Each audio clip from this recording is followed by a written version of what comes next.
babae ka, patay na yung mga ilaw, titignan mo yung pamilya mo. Titignan mo yung bahay mo, ito na ba yung gusto mo? Yung lalaki naman, pag uwi, sasalubungin ka ng kaldero, babatuhin ka. Saan ka galing? Anong oras na? Gusto ko, patingnan mo, ito na ba yung life na gusto mo para sa pamilya mo? Minsan kasi magkaroon ka ng drama sa buhay. Sa totoo lang. Para ma-realize mo. Kaya tandaan mo ha, ang very successful na tao, yung mataas yung, yung EQ than IQ.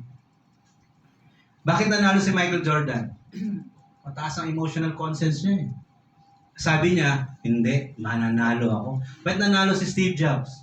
Kasi mataas yung EQ niya eh. Alam mo yung mga matataas ang IQ, ang boss nila, yung matataas ang EQ. Kasi bakit? Yung matatalino, hinahire na matataas ang EQ. Nagets mo? Karamihan. Karamihan, yun ang na-observe ko. Now, partner, kailangan may pangarap ka. Okay? And make your dream boards. Yan, di pwede wala kang dream board. Kaya ito yung tanong ko. Minsan nagsalita ako sa church. Inimbitahan ako mag-talk. Itong sabi ko sa kanila.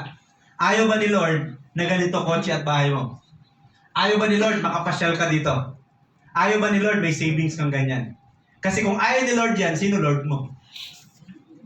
O ganun ako. Matapang ako. Kasi bakit? Kristiyano ka, tapos naghihirap ka, malaking question mark ang ilalagay ko sa'yo. Bakit?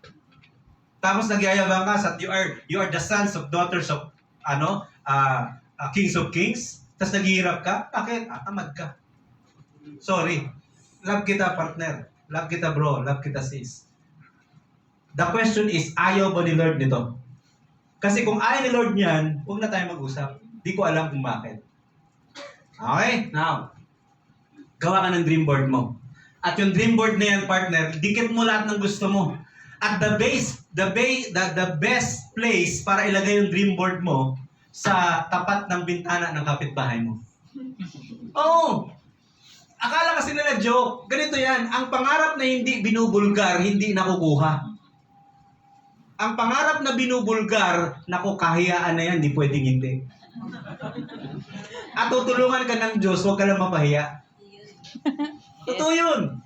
Kailangan, umaga pa lang, lalapit ka, nandun yung kapitbahay mo, sisilip, sabi mo, yes, malapit ka na maging akin. Sasabihin, naku, nabaliw na, networking kasi. Power! Ganun yun. Diba? Okay lang. Alam mo bakit? Pag nakuha mo yung pangarap mo, sila ang mababaliw paano mo nakuha.